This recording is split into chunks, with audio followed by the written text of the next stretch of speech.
Yo. everything seems to be going well so far. Yep, we're up on Twitch. All right, ladies and gentlemen, welcome to episode 9 of the Gamer Zone. A land between mind and matter, reality and unreality. That thing you see in the driveway and that thing you see in the drive-thru. We're all those things and more. Tonight, our episode is a little different than usual, which is something I can say at the start of every episode, so that means that it's not different than usual at all.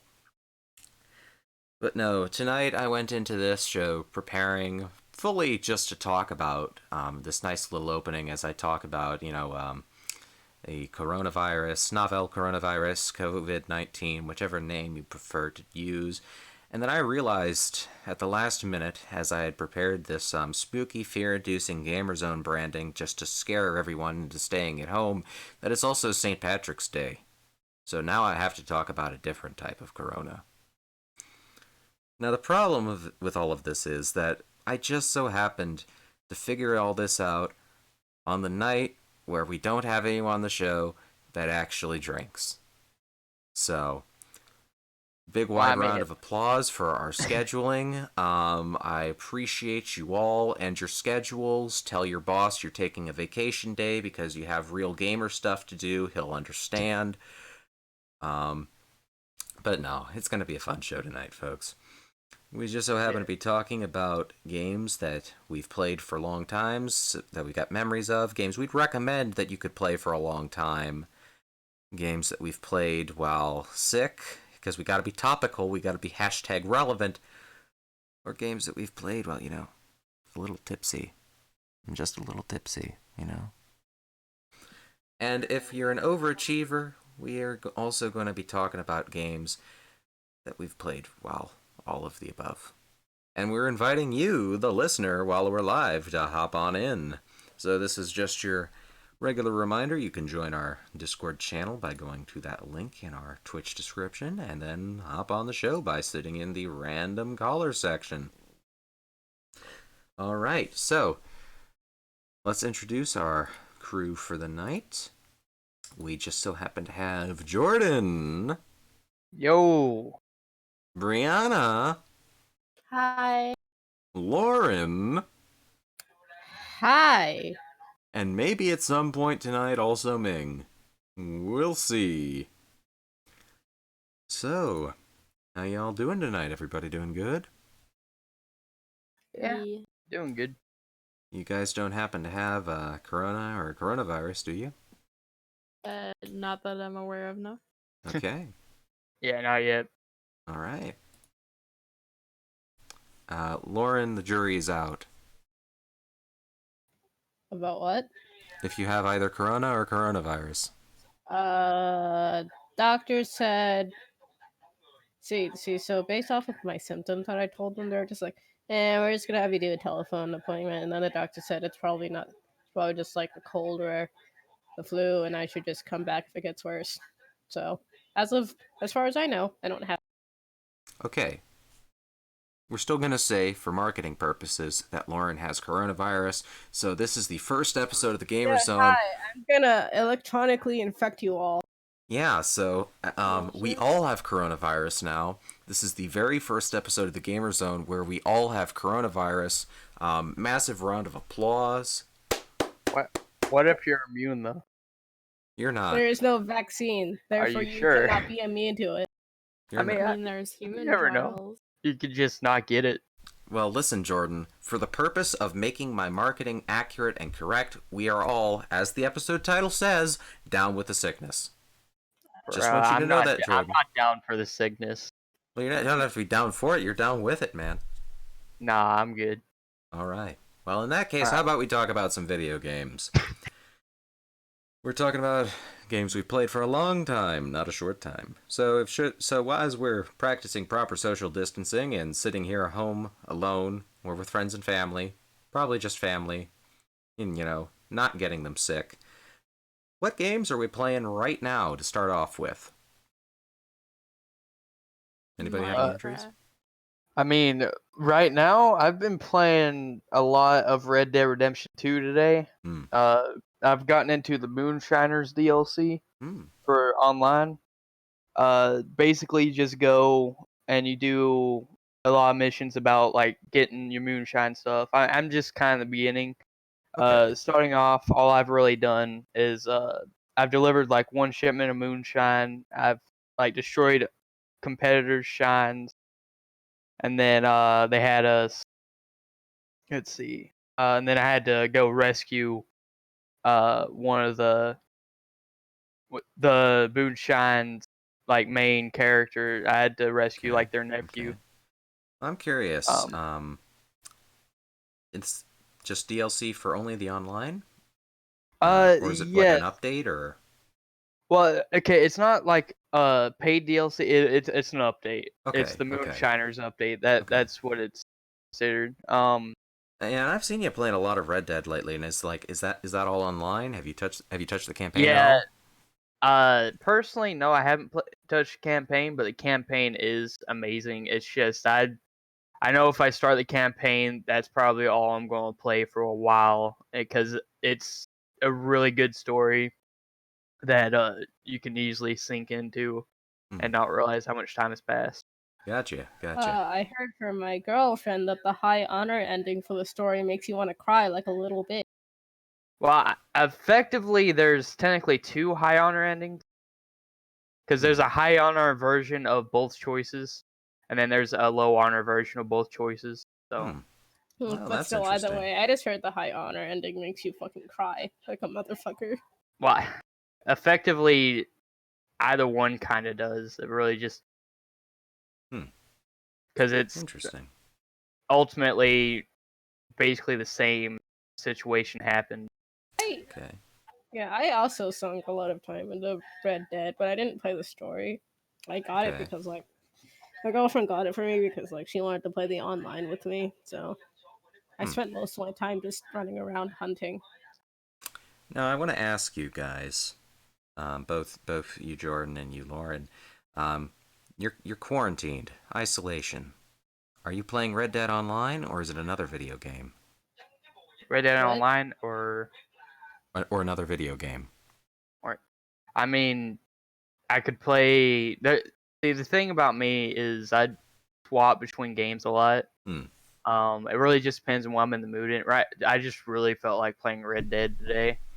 Um, and then see, there's a few other games that I played. Like I played a little bit of Barrow Trauma, Okay. which is a game where you and up to I think it's up to like six.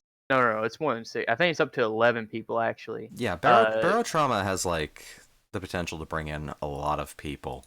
Um, yeah, you basically and your friends can control like a submarine on a moon of Jupiter. I think it's called Europa, if I remember yeah, correctly. yeah, I think that's it. I've played a bit of Barotrauma with you. I haven't played it very heavily, but it is a very interesting game, and if I could ever get the control scheme down, that would be great.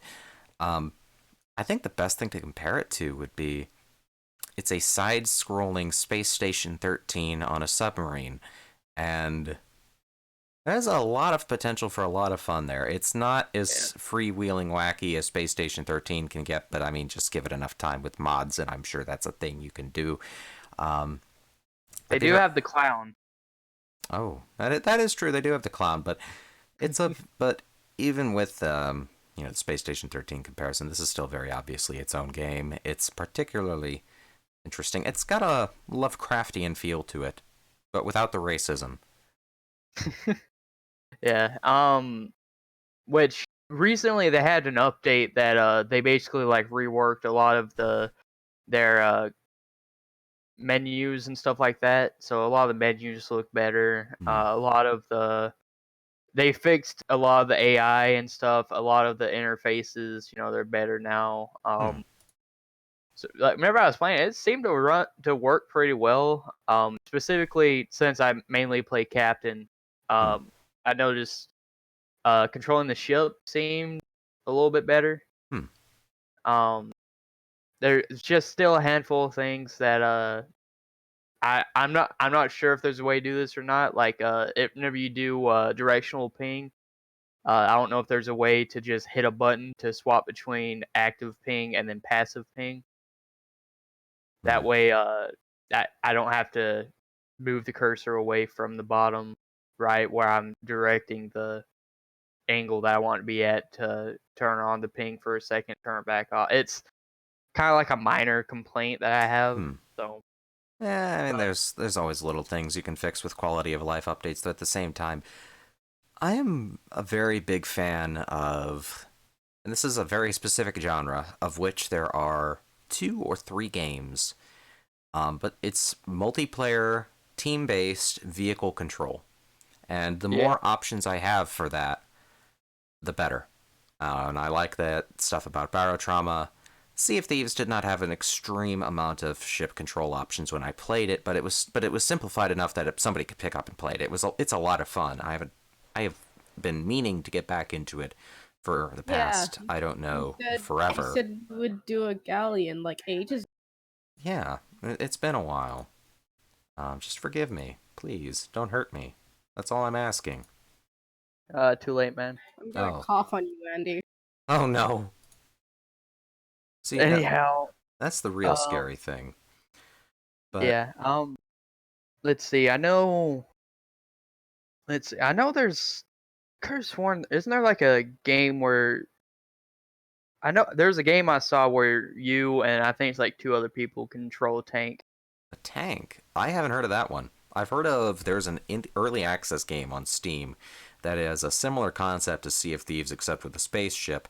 I can't remember its name. I forget its name regularly because I do want to buy it, but you know.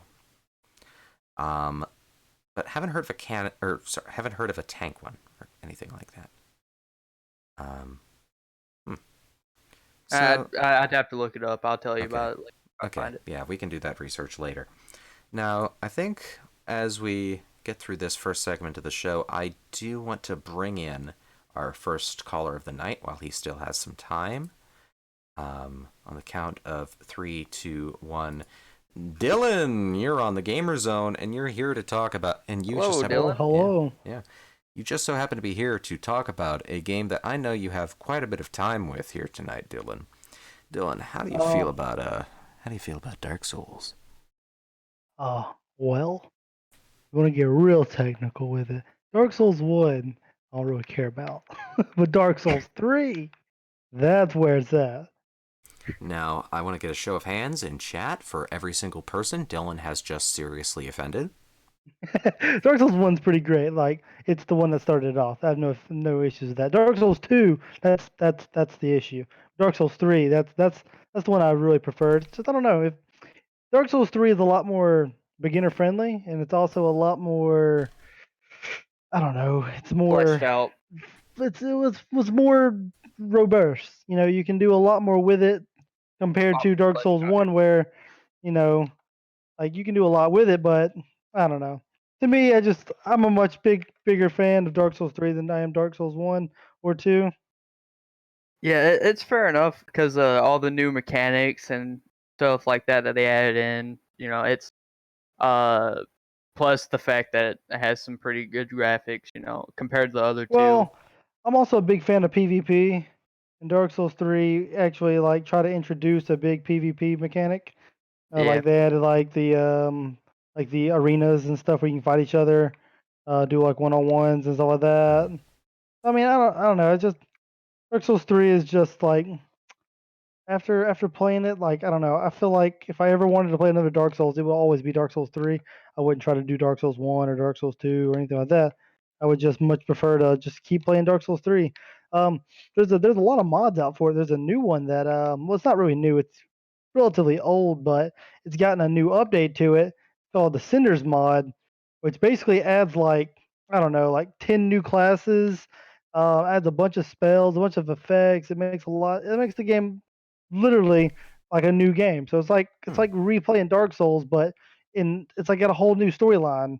It's really cool because it keeps my favorite Dark Souls game what it is, but it just adds so much more to it. So this is called the Cinders mod, Yes, correct. And you can get and that you off can of Nexus Mods. Nexus, okay.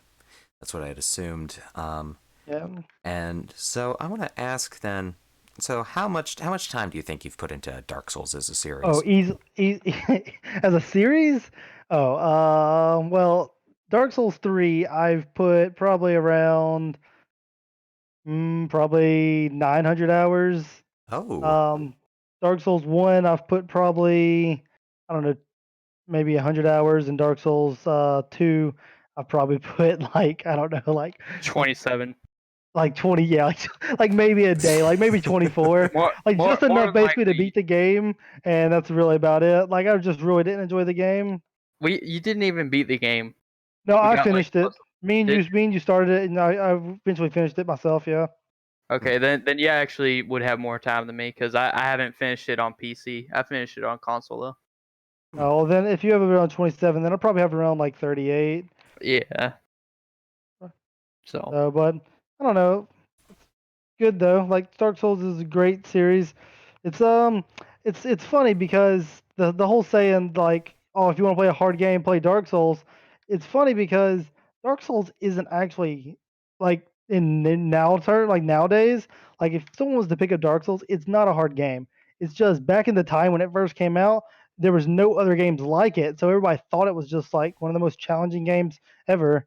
well yeah. Um, it I kind have. of brought back challenge because of the fact that it it removed like a pause system and like it didn't really hold your hand like a lot of the other games at the time did, and that's Right, never like right. people This started this is bringing back. this is the argument that I've stuck with for the past couple of years. I've only played Dark Souls 1. I haven't finished it. I need to. Don't shout at me, but um it is a game with a difficulty curve for sure. And yeah, and well, the what thing made about Dark Dark Souls. Souls so legendarily hard, quote unquote, was like you guys are saying. They're just at the time there was a lot of hand holding in games. They were nowhere near as difficult. But the thing is, you go back to the PS2 generation, original Xbox games, and anything prior to that, that difficulty is all there. And it's just Um, that that it's 360 the generation throughout it, well, games got a well lot easier. the thing about Yeah. Dark Souls 1 though that really is like if you're new to the game, it's when you first start off and you are in the Firelink, um you don't really have a direction. Like the game doesn't tell you which way to go. It's just like, hey, here you are. There's three different paths. Pick one. Hopefully, you go the right one where all the enemies don't one shot you. Yeah. And like it doesn't really have a direction. It's just like here you're in a completely open world game. Do what you want. Well, it's not really open world. Sorry, it's a map, but it's like here's a map base that has three different paths. Take which way you want, and hopefully you go the right way. And of course, me, I'm an edgy guy. I spawn in and see some skeletons, so I start going the skeleton routes and just get one shot, and I'm like confused. But then, like after like I understood, like, hey, this game doesn't hold your hand, and I started to go the right way and started to get a little grip on it. Like, it's a great game. Like Dark Souls 1 has amazing bosses. It's super fun. I don't know. It's definitely something like I wouldn't mind revisiting, but it's definitely not something I would, go out of my way to Hmm. just play on a daily or something like Hmm. that. Like Dark Yeah. Souls 3, I could pick up any time of the day and just be like, you know what? I either want to kill bosses, I want to do some PvP, maybe I want to just fool around, and um, I'm not a fan of like hackers or anything like that, but I definitely do enjoy using mods on Hmm. Dark Souls 3. It just adds a whole nother like fun level to it. Yeah. Yeah. I understand what you're saying entirely. I mean, it would be kind of ridiculous to be against single player or campaign modding or anything like that. I mean, that you said. What was the name of that mod again? Cinder's mod. Cinder's mod. Okay. The way Yeah. you described that, it seems like a big departure from how the game usually plays, adds new ways to play the Well, game, and Well, it's the same game. yeah. Basically, it adds like I think it's like 350 or 200 additional items that aren't originally in the game. The Hmm. gameplay is basically the same though. Like your character still is a sorter board, a mace, Okay. or spellcaster, like whatever you want to be. It's still like you build your builds the same way. You still have the same like level up, like you still level up in the same thing, Okay. but it just adds all these new items. It adds new covenants. It adds a couple of different types of enemies, some different effects like Yeah. cursing. Now you can curse like enemies, like normal enemies, and what cursing does is it deals increased damage per stack of curse they get. So Huh. I think like 20% increased damage for every time their curse meter fills up, and it can stack indefinitely. So like you can like do massive damage to bosses with a curse build. You can run around with a poison build and do good damage with poison and bleed and stuff like that. Like it's and bleeding. I think they changed the effect of bleeding to if you get hit with bleeding, it makes it where your healing is reduced. So like it changes some mechanics in the game, but the basis of the game is still all the same. It's basically like a Dark Souls 3.5.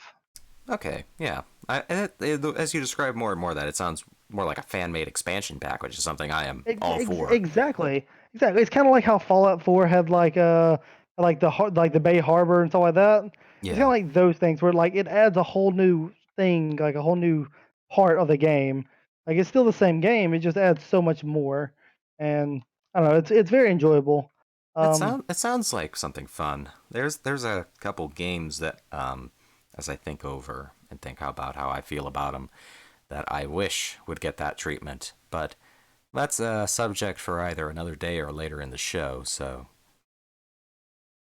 all right. So now, Dylan, I've got a couple questions to ask you. All I right, already know ask you away. have not played Dark Souls while inebriated, since, as you said, you don't drink. But Yes. have you played Dark Souls while sick? Well, sick. I'm not too sure if I played it while sick. I more than likely have because literally that was the game I played daily. Mm-hmm. So I'm pretty sure I have played it sick, but honestly, the games I typically played when I was sick, like when I had the flu or if I was in a bad mood and I just wanted to, enjoy my gameplay and just, not worry about my sickness, I really just played on my DS and I play the Kingdom Hearts that was on the DS. Oh, was with that Um 358 days over two or recoded yeah, yeah. or coded, whichever. 358 over 2. Hmm. I Matt played is I that out would on there DS just and and that he's was a really very good one. happy. I would just like to point out recoded doesn't matter because 90% of it was fucking retconned. Oh, Uh shout out to Kingdom Hearts Recoded. You don't matter. Literally, the only point of recoded was to set up Data Riku. That was it.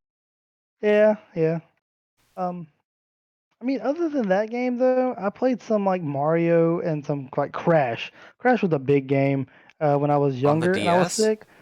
No, no, no. I played these on PlayStation. Oh, oh, oh, okay.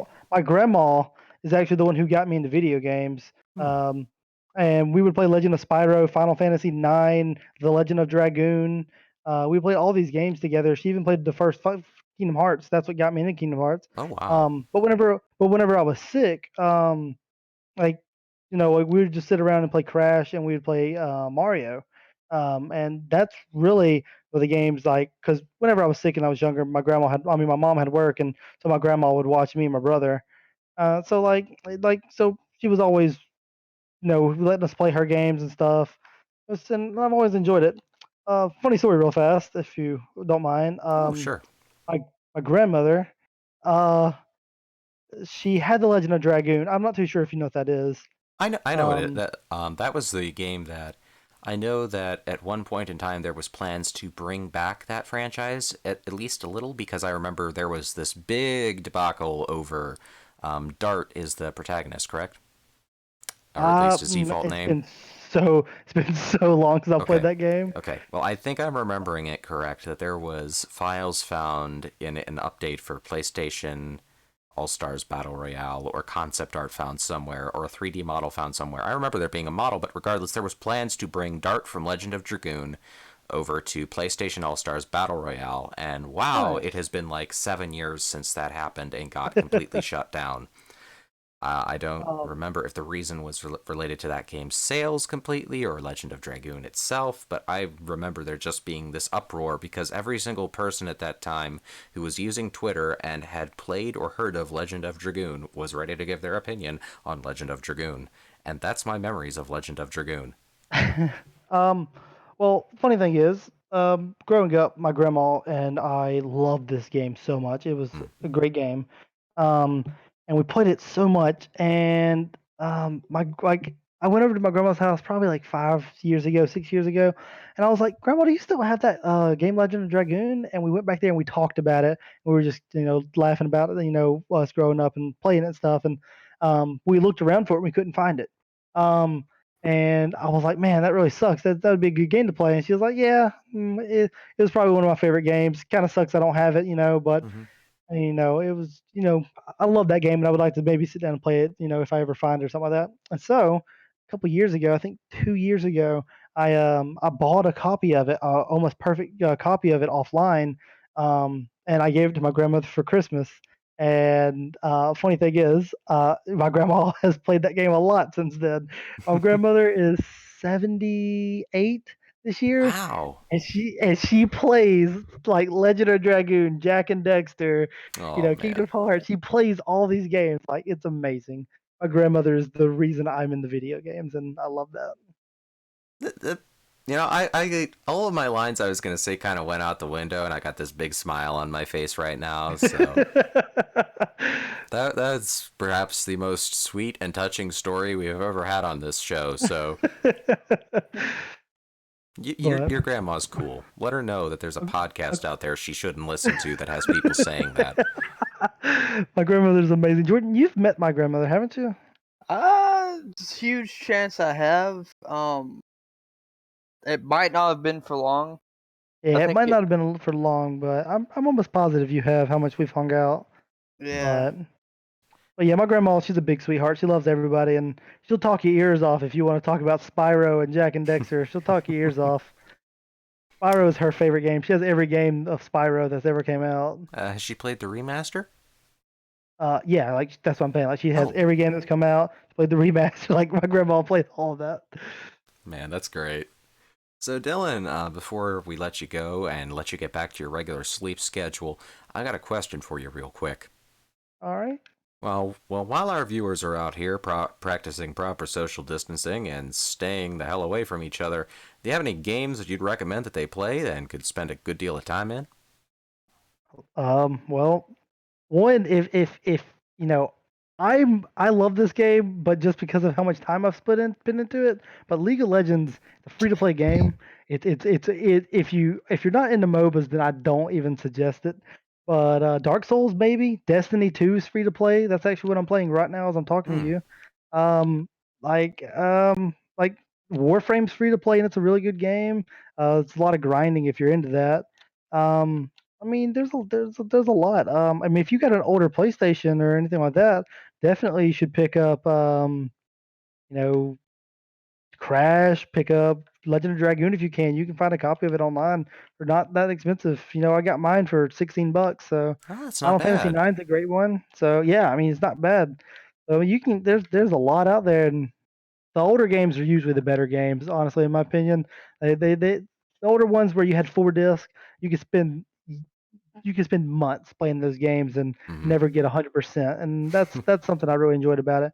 I can't tell you how many times I've played Final Fantasy 9 and you know just taken me months to beat it just because it's such a long game. So, but I Yeah. mean, yeah, Dark Souls, Legend of Dragoon, Spyro, it's just some old classics. Oh, So yeah, absolutely. All right. Well, Dylan, good to have you on the show again, man. It's been a while, I think. it has been a while. It has been a while. Yeah, my So sense of time is completely out there. So, for all I know, it could be, like a it's couple episodes, but it feels like it's been way longer than that.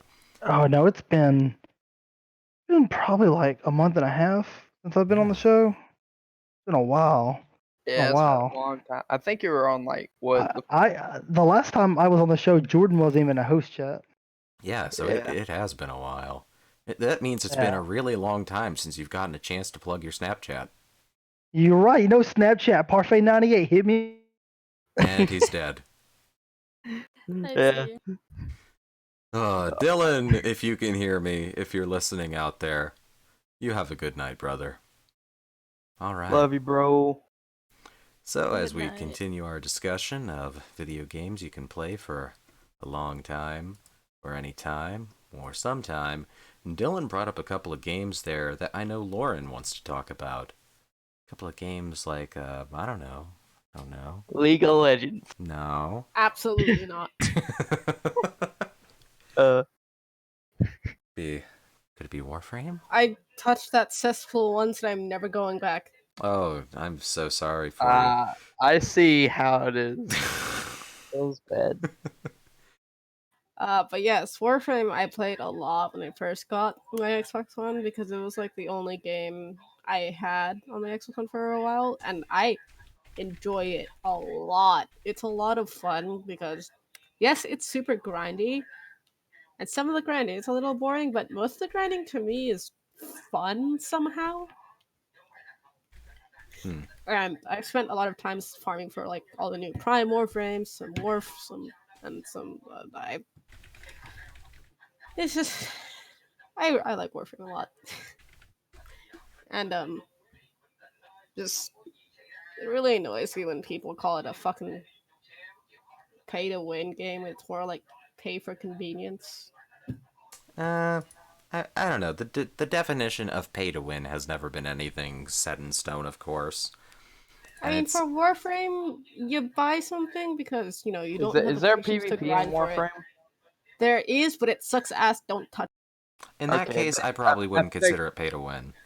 yeah, Yeah, effectively pay to win only mainly affects like online multiplayer. Like if you're doing like just the co-op side or like the solo play side of it, all that stuff is like you said, it's just pay for convenience. A lot of games have that now where yeah. they have Like like this currency. fucking. It's not something I agree on, but it I a mean, lot of people who it's just can't put for the time in it. it's also just because DE is, I think I'm pretty sure they're an indie company, so like they need a way to generate revenue so they can keep developing the game and stuff. Yeah. Yeah, I mean, that's But the thing about having a free-to-play game, is that there has to be some form of yeah, monetization for a live service game at one point or another. I mean, if somebody releases a free game that's like, like a single-player title, start to finish, I mean, that's one thing. But if you happen to have, like Warframe is, it's an online multiplayer game, continuously worked on, got a pretty big team, and I'm surprised they're independent, aren't they? Because they've gotten up to some I'm pretty sure they are. Yeah. yeah, they've gotten up to some pretty extreme levels of graphical fidelity with that. And Oh yeah, Warframe is hands down definitely one of like best graphics for games right now. right, and all that free Warframe to is play. I mean, they need money, beautiful. Whoops. But polygons don't just grow on trees, so gotta pay people for Yeah, that. It's hard work. Not easy out here. yeah, but like the plains of Eidolon and Fortuna Fortuna is a town, but Orb Vallis and Fortuna are really, really pretty to look at. And especially the special effects they have for like the Eidolons when they come out at night in plains. Those It's are just the really, those are the really open pretty. world areas, aren't they? Yes, those are the open world Okay, I areas. have not played Warframe in about. Has it been somewhere between 5 and 7 years? It's been a long time. The last time that I played Warframe, my forum was still a thing, and that really puts that back there. But yeah, no, I remember seeing the open world or semi-open world or gigantic big open areas advertised pretty heavy when they came out, and the fact that this.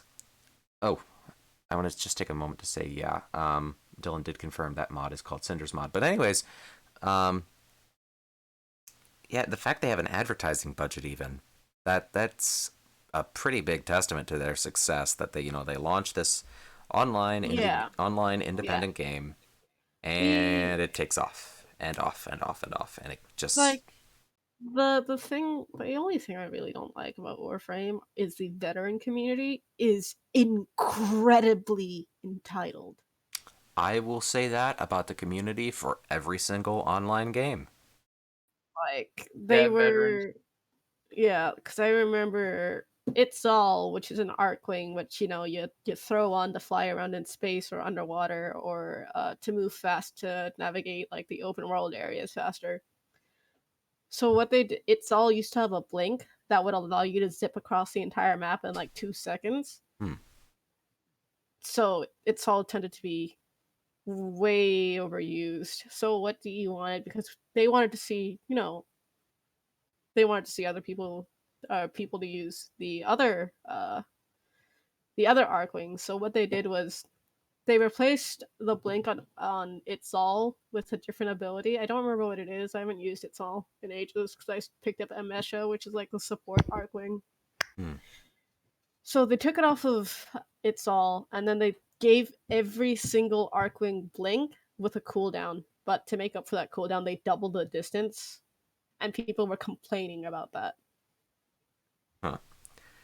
Yeah, Like, here's the thing, and this is the thing that's really turned me off of a lot of online communities as of late, is that there is this, I don't know exactly how to put it. You know, self-entitled is one way to say it, but there's just this. It's almost like a cult, kind of. Once you get into a community heavy enough and for long enough, it's just this kind of cult-like attitude that how dare somebody attack XYZ, or alternatively, how dare somebody support XYZ? Here's why I'm right. Here's why I'm wrong. And all these things are not being said about any serious real-world issue. They're usually being said about a 0.2% damage reduction in a MOBA. Like, freaking, what else is there that fucking I've seen people. Okay, so recently, this is a change I like. Kind of sucks if you use chroma, but oh well, there are ways around that. Just fucking stand in front of an enemy and get shot, build and do that to build your Vex armor. So what's the chroma precisely? Chroma is a warframe, and one of the most tankiest warframes, and one of the most heavy hitting warframes on the game. Because that sounds kind of fun to play. Yeah, because of his ability called Vex Armor. Basically, what it does is, as enemies take down his shield, the more shield damage he takes, the more armor he takes on, the more damage resistance he takes on, basically. When he starts taking health damage, that increases his damage.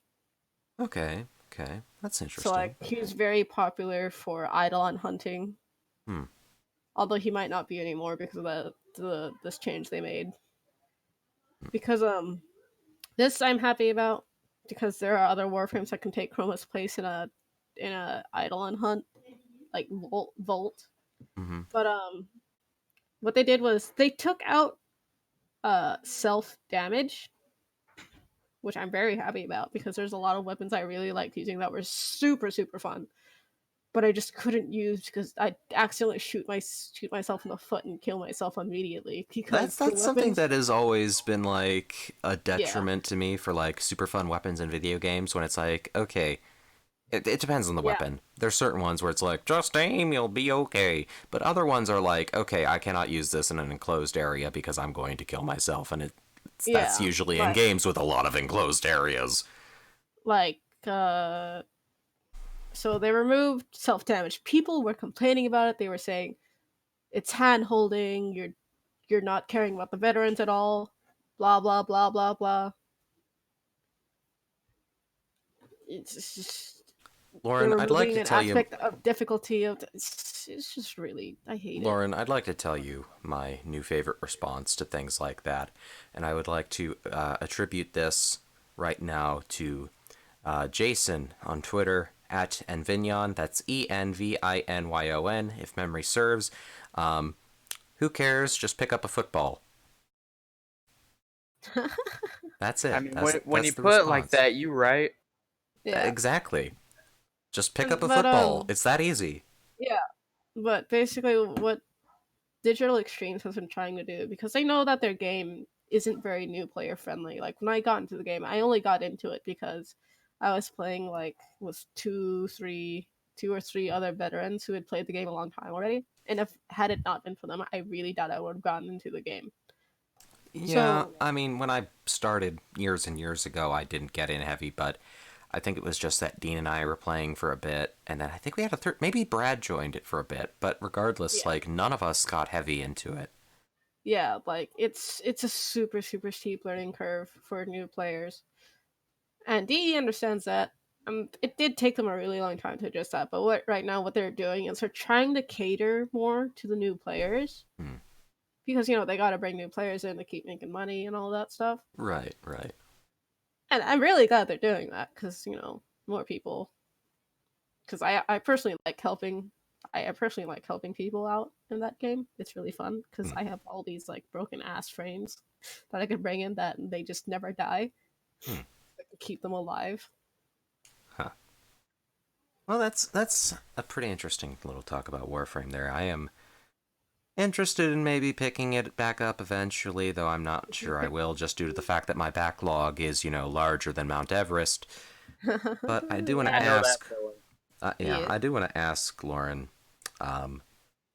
You're in quarantine, self-isolation, following government procedures and recommendations. What game are you playing in quarantine? 14. All right, now what game are you going to recommend for people to play in quarantine? I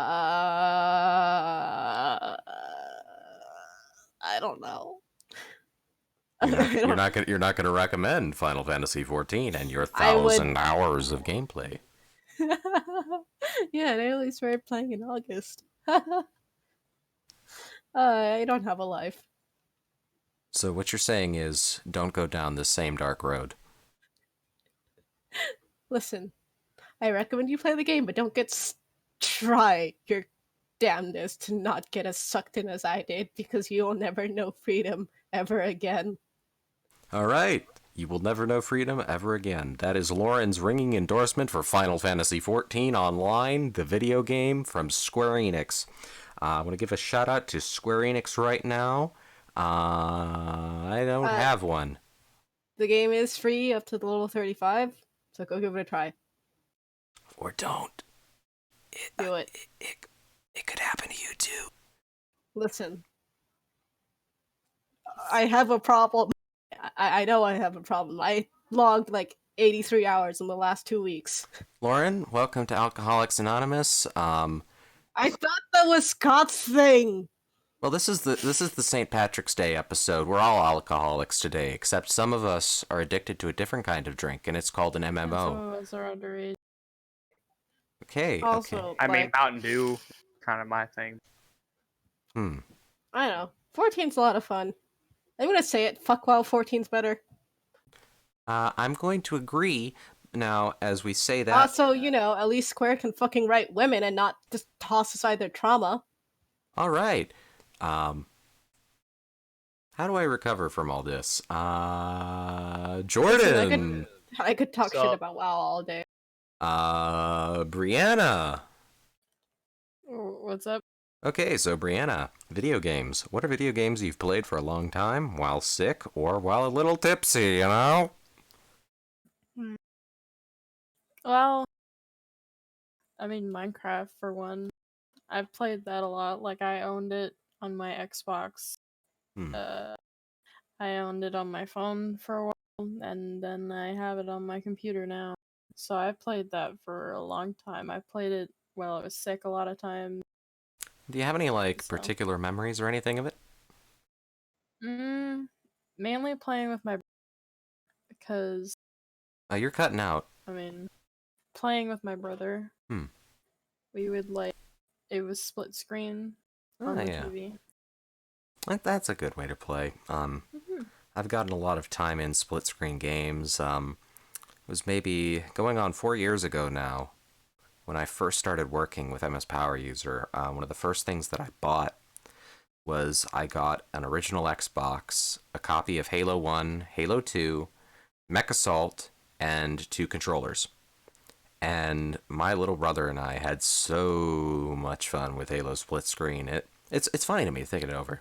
All these people talk about their memories with split screen of Halo on the original Xbox, and they're from 2001, 2002, that era when it was still relevant. And then you could jump to me and it's 2016, roughly 10 years after people quit caring. But it's just Halo did a lot of things for me. It was this franchise that sold me on first-person shooters. This franchise that made me and my little brother really get into, couch co-op and all that. Years and years prior, we had a Wii. We played Brawl and a couple of Smash clones, couple fighting games, but Halo was where it all really clicked for us. Fun fact: I think Halo was like my very first FPS. It was either that or Team Fortress. Yeah, I had played a couple of first-person shooters prior, but I played Doom. yeah, I I forget if I played Doom or I not at that point. played the first Halo when I was definitely way too young to be playing it, and I couldn't played get Doom into it whenever I was because like, my small, tiny child brain couldn't comprehend what the fuck was going on the screen. So I'm just like, okay, I'm gonna drop this, and then see, I got back. I don't know if I should be. Halo 4 wasn't that bad. Multiplayer sucked ass, but the story wasn't bad. Okay, I've got the inverse opinion on Halo 4, and I know I'm in the minority. What? I'm split on the Halo 4 campaign. Like, I you're think just like, I think it's a one lot half of I think people one who half of the just do that. campaign was very good. One half of the campaign made me hate being alive. Halo 4 had some cool levels with cool ideas, but the Prometheans were not fun to fight. And then you have the desert level, which is like hallways, endless hallways. I didn't want to remember those. I See, don't now remember trying to shoot Watchers. See- Watchers are so annoying to shoot out of the fucking air. They just keep moving, and I couldn't hit them. well, I want to thank you, Lauren, Andy, this is your fault. for your public service to just demonstrating to us how bad the Halo 4 campaign really is. Listen, I- campaign-wise, the gameplay is. I hated Prometheans. I hated fighting them. I hated fighting the Knights. They made them easier to deal with, but then they fucking in Halo 5. But then they fucking threw in Warden Eternal, and Warden Eternal is a pain in the. never played Halo 5, so I can't vouch for it. But I remember Oh, playing right. Halo 4. I didn't really have many problems with it actually. I will say, I feel like fucking Halo 4 was a good way to end Cortana's story, but then, they decided to bring her back for some reason in Halo 5 and then do her very, very dirty in Halo 5, which I was upset at. Okay, I know. okay. Listen, I just want you all to forgive me, but I'm activated here. So I want to start talking real quick about Halo 4, Halo 5, and what we're going to get leading into Halo Infinite. Okay? Now, just forgive me in advance. I'll try to keep it quick. They better fucking retcon half the shit that happened You have in 2 5. minutes. Okay, I've got 2 minutes. Okay, actually, Jordan, let me bring up a timer real quick. We're going to the broadcasting here for display capture. We're doing it. We're doing this. Oh, it's still green. 2 minute time. Yeah, no, I went all in on this. 2 minute timer. 2 minute timer. Okay, reset. Okay, 3, 2, 1. All right, so Halo 4 and its story. Quite honestly, it was a huge departure from anything prior, but it's their first game in the franchise. I can understand that, and quite honestly, the story for Halo 4 isn't that bad. Overall, I think a lot of the character interactions that relied on you reading the books were not particularly great. I think that they could have handled it so much better. They could have handled characters like Palmer so much better, and it was so weird when she goes to talk to Chief, and it's like, who is this lady? Why does she have such a not at all reaction to Chief, who is presumed to be dead for years, coming back out of nowhere and being found on this planet? Why? Why not?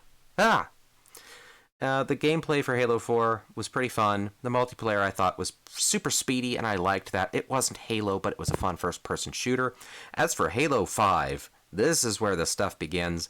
Halo 5's plot was completely ripped out and redone months prior to the game going gold, and it shows heavily. It is not written very well at all. The story is bad. The character interactions are bad. The fight between Chief and Locke is bad. Cortana's comeback is bad, and they are wait. I got timing.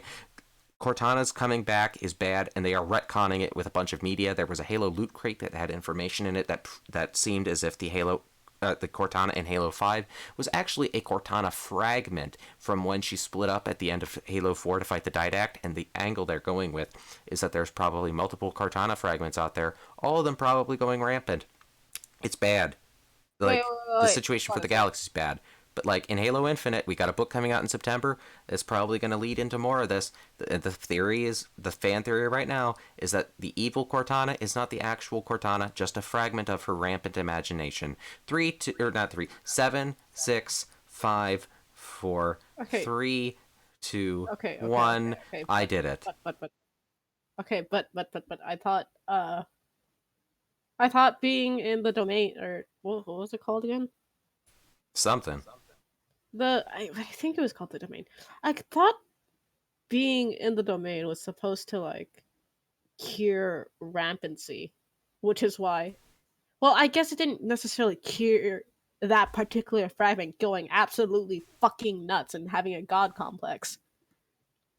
Yeah, But no, like, the theory is that there's like a bunch it of different probably Cortanas now. it probably rather what being in it did to those fragments is it didn't cure their insanity. It probably the I mean it still implied that the actual Cortana still exists. Right, right. And that this one But is not the actual Cortana.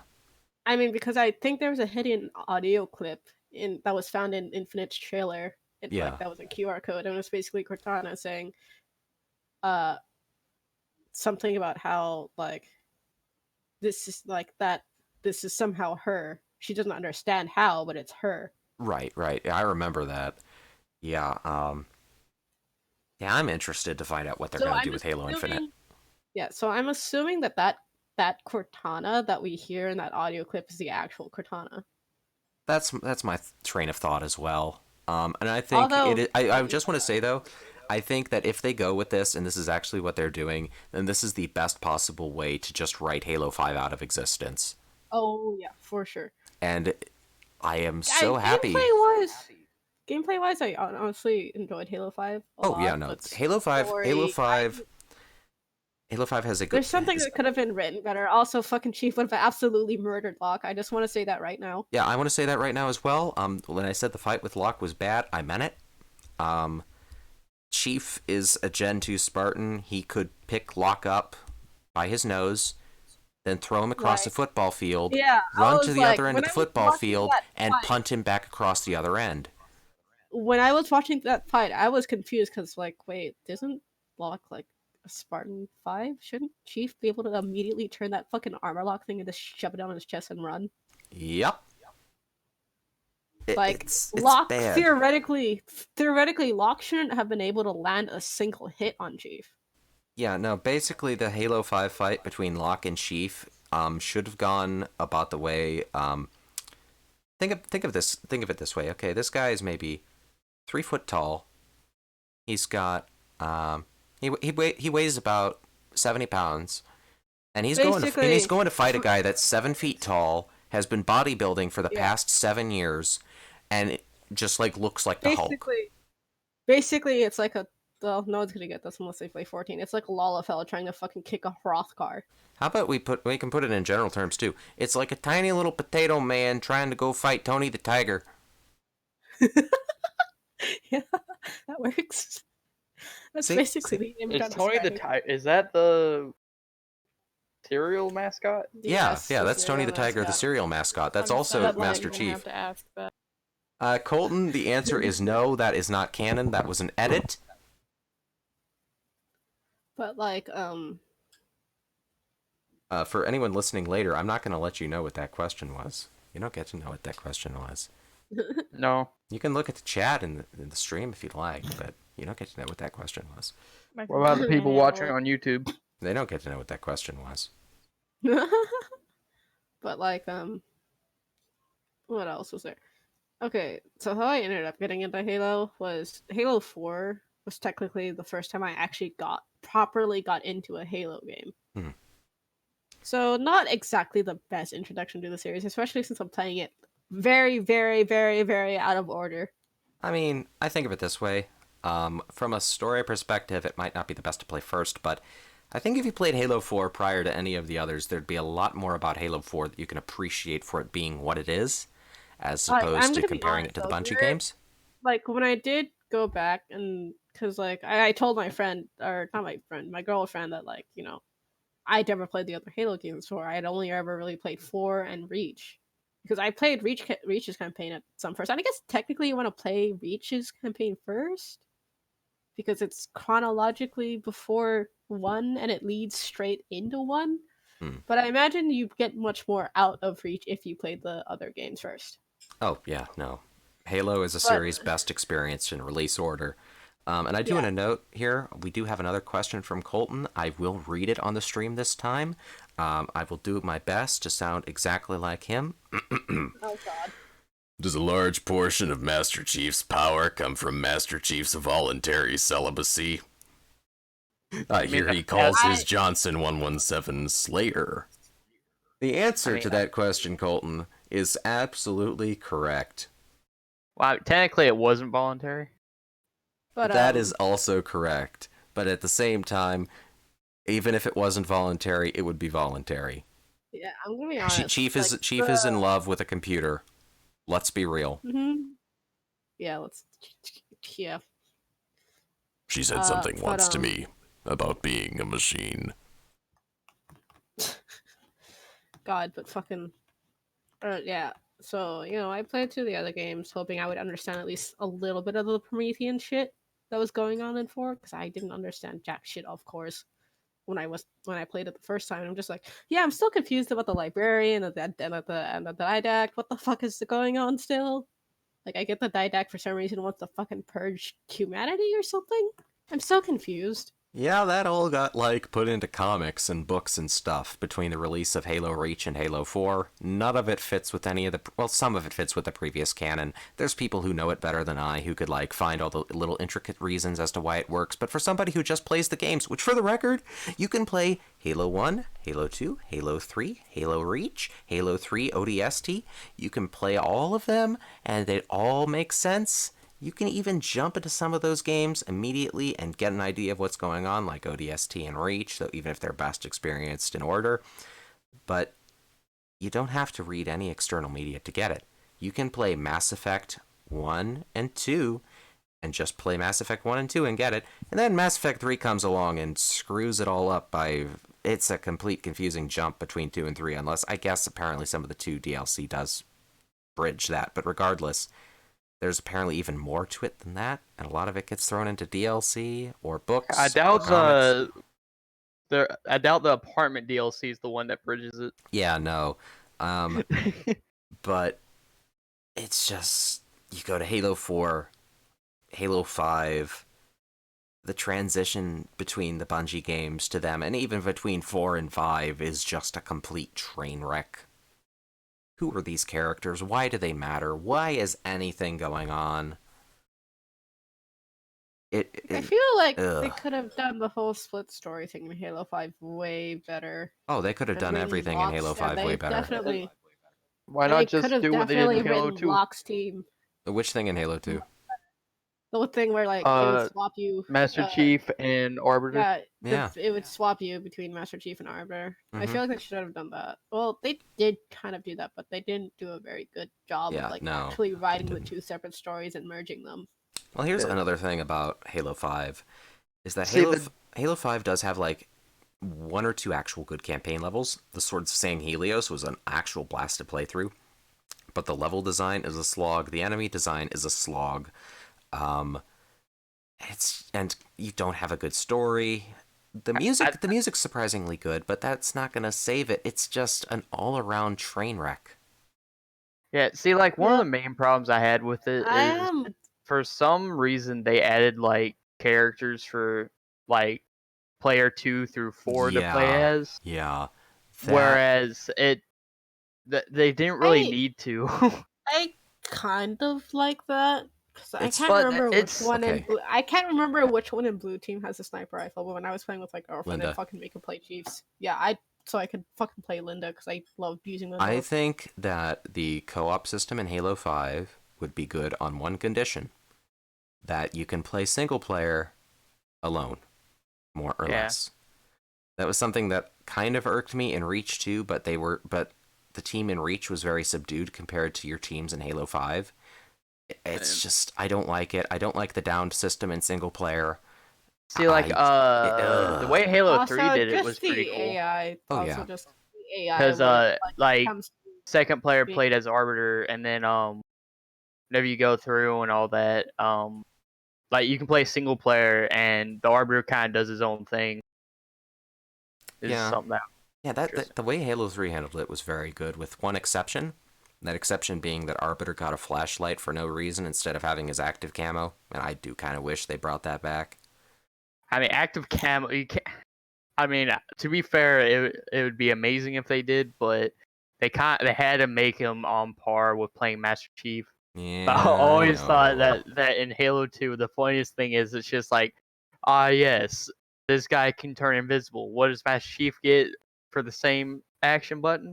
Flashlight. Listen. The aliens' greatest technology is going invisible. Mankind's greatest technology is the flashlight. Think it over, okay? But effectively, flashlight. though, think about it this way: if you played as Arbiter at that part, you wouldn't be able to see anything. See, exactly. This is why Chief. This is why Chief has the advantage here. Yeah, Because why do Also, you? wait. Speaking of the active camo in Halo, you know, I like that it's scientifically accurate because if you're invisible, light is passing through you. It's not going into you, so like therefore you wouldn't really be able to see because light isn't going into your eyes. It's just going through your eyes, and your eyes isn't processing that light. Active camo just seems to be something that makes you like a projection that makes you blend into your surroundings more. Like I guess is a way to. Is that accurate, Andy? my head is spinning. For the most part, it's Why? Because I just dumped a bunch of science on you. similar to what you're stating, but Yeah, it's is it just because I alien technology, yeah. Is basically, it because I what dumped a they're bunch of doing. science on you, Andy? I mean, yeah. I mean, isn't But there? yeah, Listen. There's that song. She blinded me with science. But I'm yeah, feeling that right the now. fun fact: the invisibility.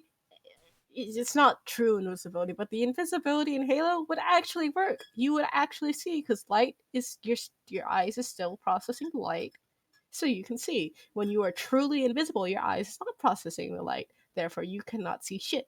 What if our eyes don't reel? I don't know. I don't have the answer to that. Ugh.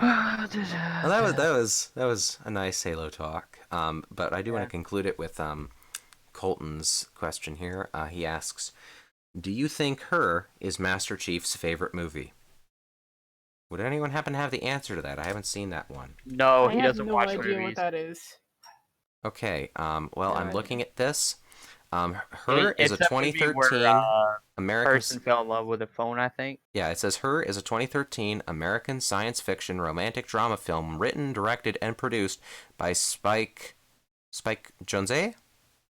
It marks his solo screenwriting debut. The film follows Theodore Twombly, a man who develops a relationship with Samantha, an artificially intelligent virtual assistant personified through a female voice. Yeah, that's Master Chief's favorite movie. He can see himself in that quite easily. I Oh mean, my god. the You know problem what's is he really doesn't funny? watch I movies. just remembered. I just fucking remembered. So on a Windows phone, you know, it has a Mhm. built-in Cortana thing, like how, you know, you can say, okay, Google to a Samsung phone or whatever, or We're talking know. ancient history, and it's my kind of ancient history because I got paid to write about Yeah. those things.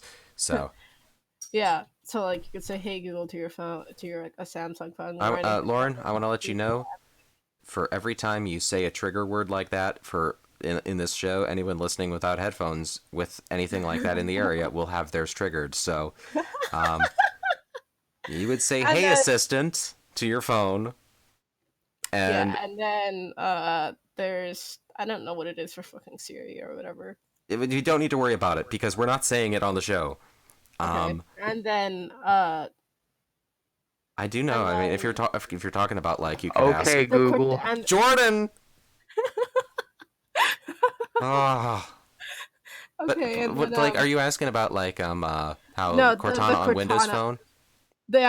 No, I was gonna say something about the Cortana on Windows Phone because someone in my family got a Windows Phone for Christmas or something. Oh, the poor soul. Yeah, I know. And you know, we decided to have some fun with Cortana, and one of the questions we decided to ask her for shits and giggles is, "Do you love Master Chief?" And she responded with, "That's personal and complicated." Yeah, there was a lot of great Halo Easter eggs in there. I mean, you could ask stuff like, "When's the next Halo game coming out?" Or all sorts of questions about Chief and stuff, and it was just a lot of fun. And I just remember fucking just asking her how asking like who is Master Chief, and she just like she'd say who she is, who T is, and then be like, and then just like made a side comment about him being a hunk or whatever. It was really funny. All right, well, to kind of wrap up Halo discussion now, which Halo game would every single person on this call happen to recommend to someone in quarantine? Personally, if you're in quarantine right now, I would recommend playing through Halo Combat Evolved's level, The Library, just to get an idea of what's going to happen if you don't social isolate or social distance. If you don't keep your distance, buddy. Is that the one I'm thinking of, where you find that soldier that's losing his fucking mind? I think that was right before The Library, but The Library is the one where Guilty Spark is, just taking a nice little stroll through the library. He helps you buy a library card. You have to go through the same hallway 75 times. You're always being chased down by the flood. I know Oh, Halo God. Reach also has a part where that has an insane guy because you're fighting aliens and he's freaking out about it and he just shoots you. Oh yeah, no, he's hidden in every Halo game made by Bungie. I can't Okay. remember. Wasn't there one where if he found his glasses, he'd stop losing his mind? Was that in the first Halo? I'm not sure. That sounds like Find something they his would have put in glass- 3. Yeah, because See, like, Halo 1 they didn't have too many like special mechanics like that. God, they put some weird fucking Easter eggs in 3, like the fucking monkey family in the first level. Oh yeah, no, the monkey family was something that I didn't play Halo for years and years, but monkey. I've heard about it in those old Easter egg videos that were like top 10 creepiest Easter eggs in video games with what was it, top 10 for the win, something like that. Those guys, wherever they are now, I'm gonna high five them through the internet because I'm not gonna high five anyone in real life for the next 8 weeks. But they were a part of a machinima. Machinima. Back when you needed to be a God, part of a multi-channel network. But anyways, they had these Easter egg videos, and usually they included the monkey family in a few of them, and it freaked me out as a kid to see that. God, yeah, I remember one of the fucking creepy Easter egg videos involved the jump scares that were in some of the newer, and I think in Doom 3, if you went to the certain bathroom and looked at the mirror or whatever. Yeah. I mean, yeah, Doom 3 is jump yeah, scares the video game. Hell. Yeah, you know which Easter egg I'm talking Just about. play BFG edition. That makes it where every gun has a flashlight attachment. It makes it where it's a lot. It makes it where it's more action based instead of horror based. Interesting. And I know fucking there's 2 different, I guess, companies within Activision, operating within Activision, that make COD, and they putting creepy ass Easter eggs in those games too. I remember one Easter egg was a jump scare, and I don't remember which COD game it was, but if you look down at a certain spot with a sniper rifle, a fucking jump scare would happen. Black Ops 2 Alcatraz map. Yeah, and was it also Black Ops 2 where if you sat in a certain spot, you'd hear ghost voices or whatever? That's in a few different ones. In one of the earlier Call of Duty games, there's a secret room you could go to that had basically it was the equivalent of a haunted room. There was a tiny tank kind of driving around. There's a bloody crib. Jeez. A few different things there. Speaking of fucking creepy Easter eggs, you know what company loves going batshit insane with creepy Easter eggs in their games? Fucking Rockstar. That doesn't surprise me. They back when I was into those Easter egg lists, they were on it pretty often, as well as that there's a hidden island in Saints Row 2. I don't think that's made by Rockstar. No, I'm talking about just in general, the ones that came up often. It was Rockstar Games. It was Saints Row 2. Saints Row, yeah. Yeah. And I guess technically, Portal 2 did have one. It wasn't an Easter egg since it was, I guess, something that was meant to be a part of the lore. Technically an Easter egg. The Ratman Den, where if you stood by one of the one particular wall, you'd hear Ratman rambling on and just losing his mind about something. Yeah, it was creepy. Yeah. Brianna, you haven't had. I'm sorry, Brianna, that we haven't had too much of a chance for you to talk lately. But you have any comments, any topics you want to bring up? Anything? Not really. Okay. All right. Well, Talking about like Rockstar Easter eggs and stuff like that. Yeah. I remember specifically Isn't Red Dead Redemption Leatherface? 1 finding Oh, are you? like any of the cheat codes and stuff were kind of cryptic because a lot of times it was like written and like sometimes it was I, like I just remember it was isn't written the in paint and tumbleweed? it just be random spots and Yeah. if you Isn't have no idea what also it's there for, it's just kind isn't of the off. fucking tumbleweed house creepy as fuck? And it's It's even alright. creepier in like the undead mode. Undead Nightmare. Yeah. It's Undead Nightmare was its own like full game actually. Yeah, I remember that. Like all I remember was that they made the tumbleweed mansion basically like haunted, and like you'd see footprints in the floor or you'd hear footsteps or Yeah. whatever. I mean I just type of game it is. It's not really that creepy, like in my opinion. I get creeped out easily. Well, That's like why if it I just ever depends on the type of game I'm playing. yeah, for me like that's why if I ever like if I'm interested in the plot of a horror game, like System Shock sounded interesting. But I knew it was Yeah. a fucking horror game, so I'm just like, you know what, I'm just gonna look at the plot instead of watching gameplay. See, like the thing about Red Dead Redemption, the reason why it's not really creepy to me, you're playing as a man who can basically freeze time and aim at multiple places at once and Yes, shoot them like 7,000 fucking times in like half a second. the man Blizzard ripped off to make Jesse McCree.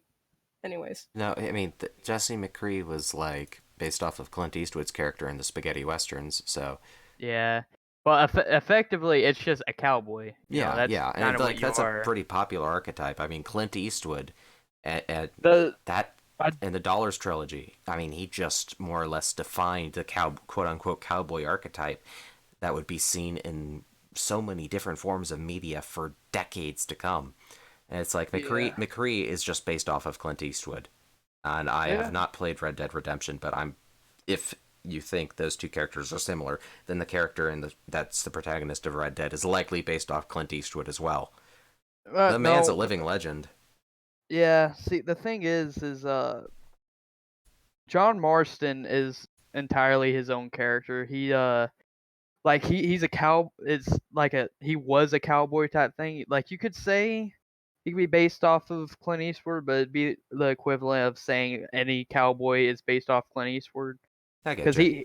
he had like his own thing. He didn't really have like Are You Lucky punk type deal. He was more along the lines of like someone he was trying to just kind of get his family back. He was trying to become like a I normal law-abiding citizen, and the point of the yeah. game is that you have to do stuff for the government because of your character's old past, Hmm. where he was in a I gang think of people, which you in know Red Dead the Redemption thing that 2 is really continuing, is actually a no Red prologue Dead to 2 Red is Dead 1. yeah. That's what it I was, is. It's that's explaining why all I'm the so stuff confused of about it. Like whenever he was in the gang. why is it called Red Dead 2 if it's Red Dead Redemption 2. The reason why is because they wanted better marketing. They could have gave it a completely different name because originally the first game was Red Dead Revolver, and then it went to Red Dead Redemption, even though yeah. they didn't really have much to do with each other effectively. It technically is what happened, and I think the reason why they did Red Dead Redemption 2 is because it's actually going along with the same like storyline, same place, and all that. Yeah. I do find that I was really kind of interesting, hoping since like you think about like Red Dead Revolver, and it's like technically this is, I mean, yes, it's the Red Dead franchise, it but was it's an like on the rail. when It was Red an Dead on the rail shooter, I think. I don't think it Wasn't was it? on the rail. Yeah, No, Red no, Dead it was Revolver? just it like was it was a similar to on rails Mm. shooter. It was pretty dang But, like, close to being on. okay, let's go back to when Red Dead Revolver released for a moment. Um, Fun for fact, my starters, I'm cousin buying had gasoline because it's physical cheap. copy. Second of all, no one then thought that Red Dead Revolver was going to become this big franchise, and I'm kind of surprised that Red Dead Redemption, is itself. I don't know if it started off at its development history. It would not shock me if it started development as, yeah, this is an open world cowboy game. Somebody at Rockstar was like, we already have a cowboy game, the same brand. I don't know if I don't think they By share the any way- story connections. I'm not sure on that. By the way, fun fact: my cousin has a physical copy of Red Dead Revolver. Neat. Nice. He also has a copy of Morrowind. He has a bunch of really, really old consoles. He has a fucking Sega Saturn Ooh. and a Genesis I have a and a Nintendo CD. 64, and I have like He has a 64. lot He of has a Super games Nintendo. He has a for- fucking Game Gear. I didn't know those existed. Jeez. Yeah, no, the Nice. Game Gear's cool. I like it a lot. Yeah. All right. See- Well, we're at 12:15 Eastern Time. We got roughly 45 minutes left on the show. I would like to cover a couple of news topics that happened this week. Discussion did go a little different than I expected, but it was fun, so like don't worry about it. But gonna talk about here Resident Evil 3's remake has a demo coming out March 19th. So that would happen to be Thursday. And the Resident Evil Resistance, which is the multiplayer game that is being accompanied with Resident Evil 3 Remake, that open beta begins March 27th. And I am too much of a coward to finish a Resident Evil game, as previously noted a few times. Bruh. Yeah, I still haven't even finished Resident Evil 2, even though I've owned it for like almost like what 2 months. Little Yeah, over. I'm I'm- absolutely too much of a fucking pansy to play it. Yeah, no, I'm a big time coward. And it gets me because like I want to overcome that. I want to play Resident Evil 2 Remake. That game looks like so much fun. But I'm a big scaredy fucking- cat, you know? It's just See, my life. Dead Space story-wise seemed interesting, but I didn't feel like sitting through all those fucking any scares, so I'm just like, I'm gonna look up the plot of the game online. Talking about Dead Space. Yeah. I played through. All I remember Funny enough, is I never some played fucking... the first one. I played through the second All I- one 18 times, and I played through the third one 4 All I The remember- general times. consensus is that Dead Space 2 is generally the best one as a game, though I've heard the first one is the best as a horror game. Yeah, best. I think so. But all I fucking remember about the story is something called the fucking markers holding back the necromorphs, and then that got taken by some fucking cult religion thing because they wanted it to spread or whatever. And then basically you spend the fucking 3 games trying to stop that. Yeah. I But think. effectively, what it is they believe the markers is what is supposed to happen. They think it's supposed to be like the flood, type deal where it's supposed to like end and then life is going to restart. Something along those lines. It's been a while, but I do remember the general consensus is that what they Yeah. believed should happen, and And anyone then who was fighting I against fucking- it was working against like God's will, basically. And then I remembered like the fucking dude's girlfriend was actually dead the entire time, and it was like the marker making him Spoilers! hallucinate. Yeah, that is a spoiler for like a game that You is know pretty old, but I either way. am half joking here. I don't think Uh, that was another thing that was like so popular at the time that I'm if shocked you anybody played, like, doesn't. if you're like doesn't know me, about. you start off knowing that the person's dead. So I mean, Yeah. because I started in the second game, and I didn't even know the character existed, and they're already dead. All right.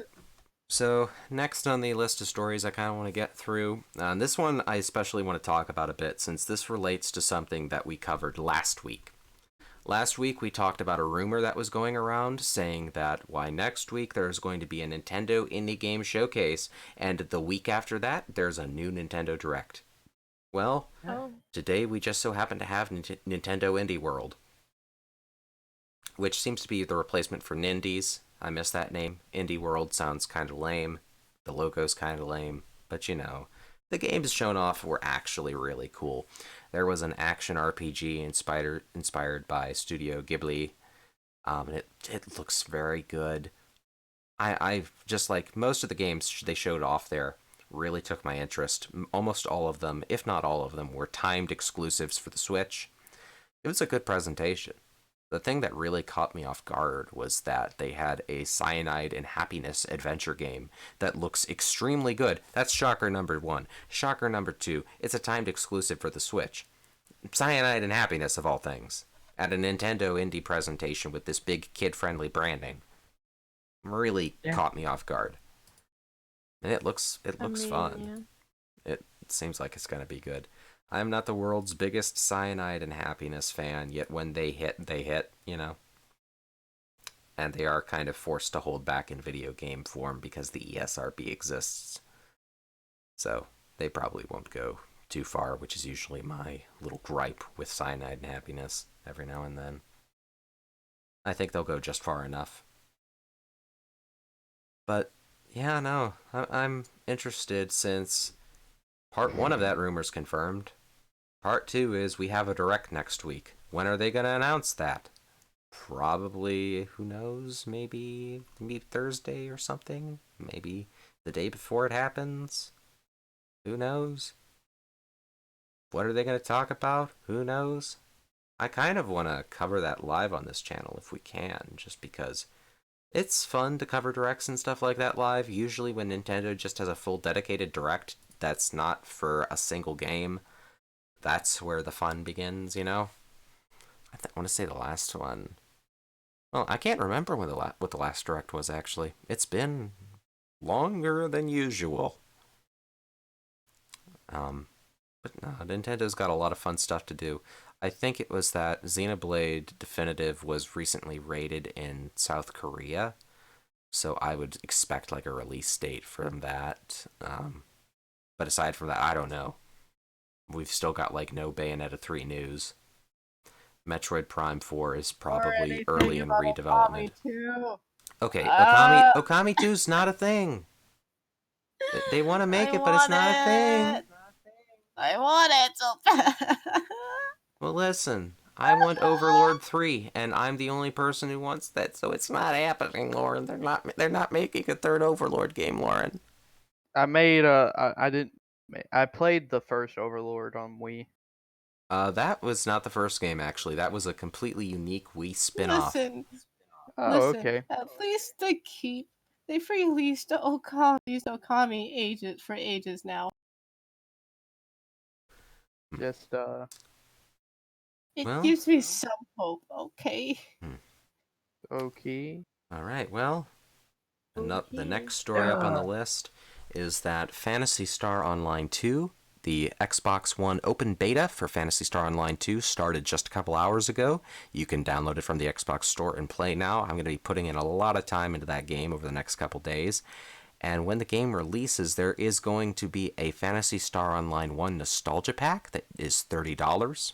Little pricey there. But for somebody who wants that classic purple cast, is it worth $30? Who knows? I think Phantasy Star Online 1 had some of my favorite character designs I've ever seen. Phantasy Star Online 2, Scott, Dean, and I played the closed beta for that, and it is just such an absurdly fun game. We are playing on Ship 2, if memory serves, and I think all my progress from the closed beta carries to the open one, so, you just might see me around there. I don't know if I could rope any of you folks into it, as the beta is currently Xbox One exclusive, but... By the I don't way, got Xbox One. I'm looking at the tweet, and right now, according to one of the lead artists for Okami, that it is going to be back.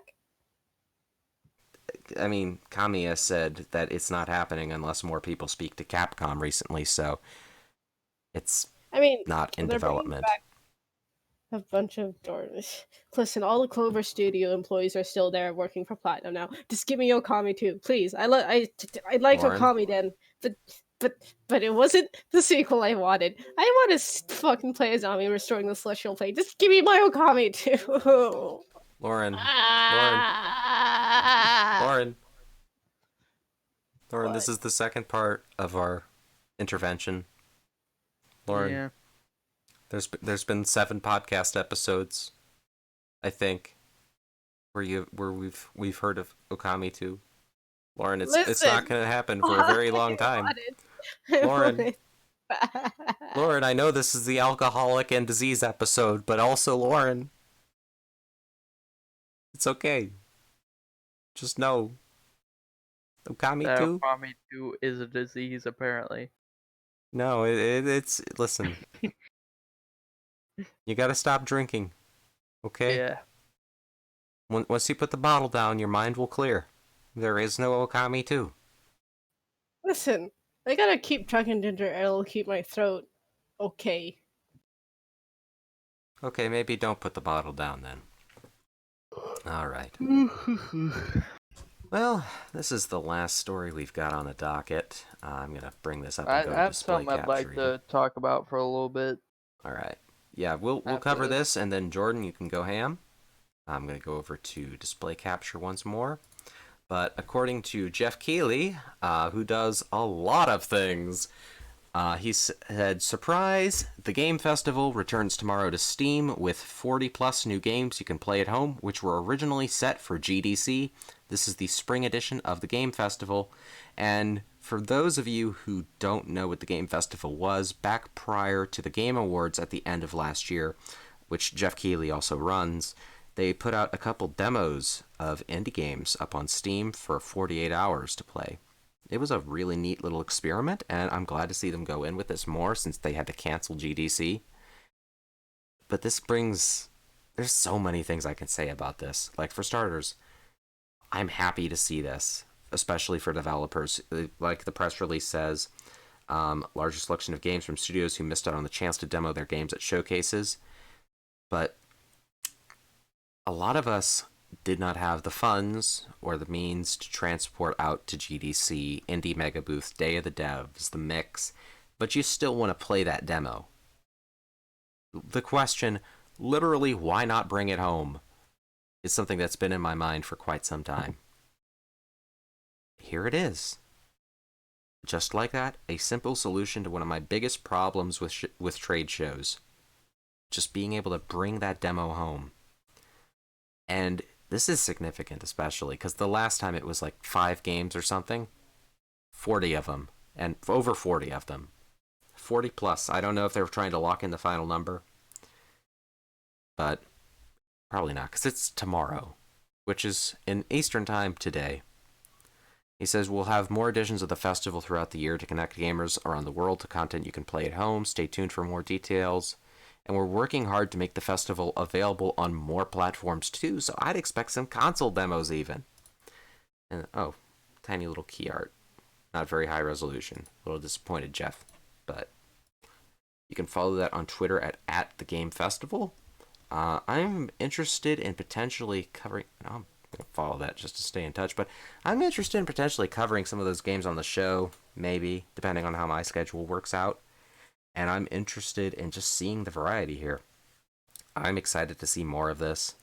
Jeff Keighley is one of those people that I really like a lot of what he's doing for the game industry. The Game Awards has been hit or miss, but when it hits, it's a hit. I like the guy. He's cool. Well, a lot of this stuff's cool. I don't know. You guys have any thoughts on, being able to play games somewhere outside of a crazy trade show that you'd probably get a virus at anyways? Not really. Okay. I think it'd be cool. It's an interesting concept. I mean, probably gonna check it out. Hmm. I guess we'll see. All right. Lauren, any thoughts on, not having to go to a crazy trade show? What? Okay. Sarah, Yeah. any thoughts on not having to go to a trade show? I mean, not really, no. Okay. All right. I think Triple effectively everyone's hitter. kind of tired right now. Triple hitter. All I right. mean, Yeah. it is like 12:20 for me, almost 12. I keep forgetting that not all of you are insomniacs. That is a little problem. Yep. I'm Well, like 3 hours behind, mean- so That's true. Yeah. Well, Now, one thing I did want to state is I don't think I ever got to say what game I played whenever I was sick. One thing I did want to that remember, I remember going through and playing through the original Prince of Persia. Hmm. Because I just remember going through most of the game because I was at home sick. It was back whenever I was in high school. I just remember fondly of just going through. I like beat the game in the setting of while I was sick. I just remember feeling horrible, but uh, I was really enjoying the game at the same time. Hmm. So, um, let's see. Another game that I remember playing a lot was Skate 3. Once I had on my 360, that was something that I just kind of like. It doesn't matter how I felt. Like whenever I was sick, whenever I was bored, I just launch up Skate 3 and I just kind of mess around in that. Um, and then I stopped playing Skate 3 probably around whenever I got my PC because I just stopped playing my 360. Hmm. But Skate 3, I honestly probably had like without an idea of number because it didn't really say. I want to say around 1,000 hours at least. Hmm.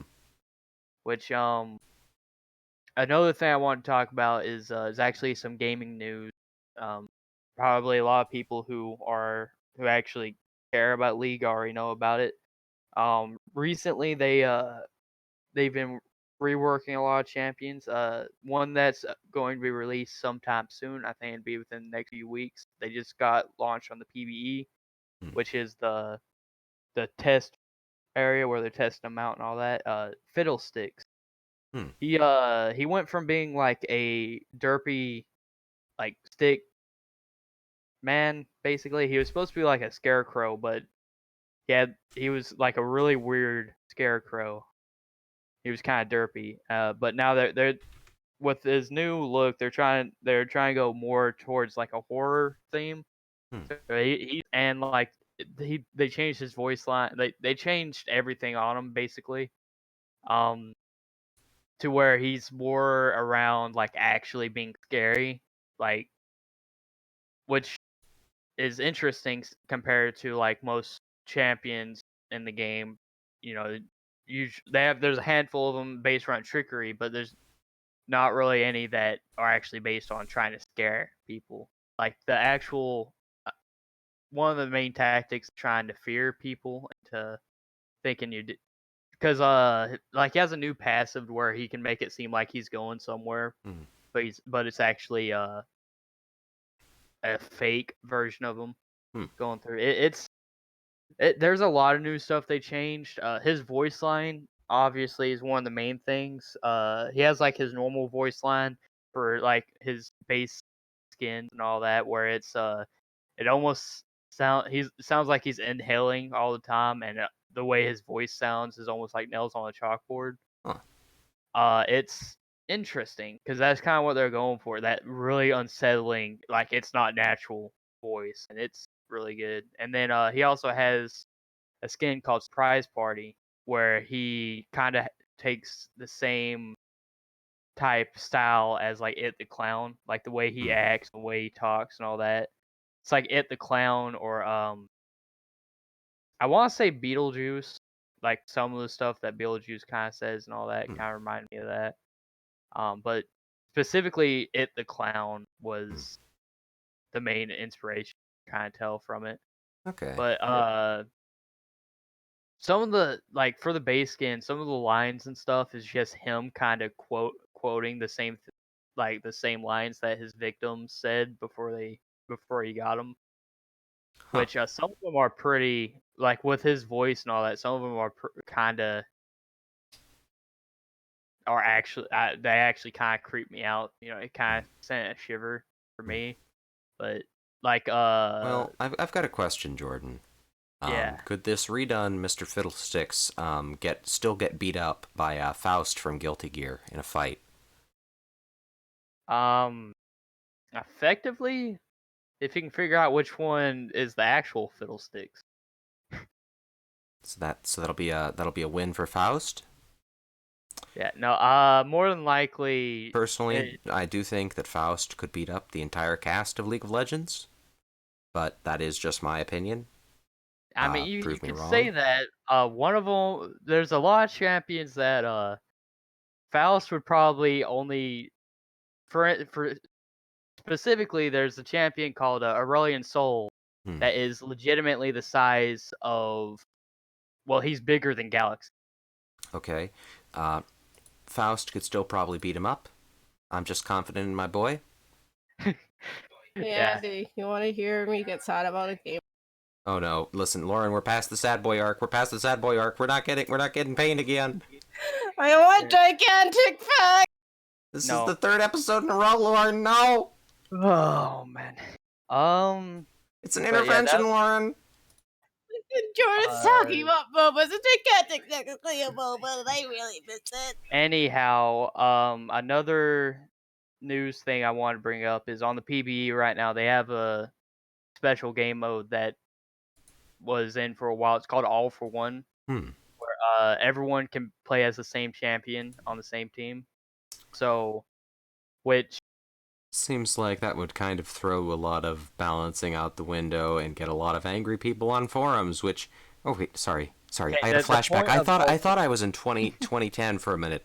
A lot of angry people on Reddit. yeah, see, All for One is one of those. There's a lot of like game modes that aren't like meant to be taken serious. It's game modes that's just for fun. Mhm. All for One is one of those. Hmm.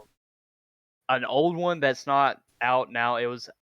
We had it. I want to say like a few weeks ago. Was Earth, and that one basically it makes it where you have virtually no cooldown on everything, so you can basically spam Interesting. it. Interesting. Perf So stands for ultra rapid fire.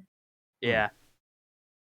And anyways, All for One. The thing about All for One, there's a lot more champs that came out now, so it can be a lot crazier than what it used to be. Like for instance, there's a champion now called Yumi, Hmm. where her whole deal is she goes and she attaches to another champion. Well, if your entire team's nothing but Yumi, then they can basically all attach to the same person. So, yeah. Hmm. But anyhow, I just may want to bring that up because it is gaming news. Effectively, effectively, I think I'm going to start mentioning at least some stuff from it. Yeah. Because, Yep. You can feel free to like put some of it in like bullet points so we're all on the same page there yeah. and prepared for it. I do want to note that that was quite the corruption of champions discussion. Okay, so let's see. Moving on a little bit as we get towards our final stretch. How about we talk right now about something that is very near and dear to my heart, and that's video game demos. And this does kind of tie into the game festival thing, but I think over the past couple of years, and the games that have really gone out to try and prove themselves to me have put out a demo. Most recently, and we've talked about that over the past couple of weeks, was the demo for Final Fantasy VII Remake. A couple of years ago, it was the demo for Doom 2016 that sold me on the game. I thought you were going to say Starfetchers, not going to lie. Most recently, it's been Starfetchers. Yeah. And it's just... Are there any times where anybody here has, played a nice little game demo, had a nice experience with it that has made them go out and buy a game they otherwise wouldn't have? Well, specifically, whenever I was younger, my brother had a friend that used to get like game demo disc like Mm-hmm. monthly. It was either weekly or monthly, but he had like it was a lot of them. It was all for the PlayStation 2. And I just remember just going through all of them and playing different games and stuff like that.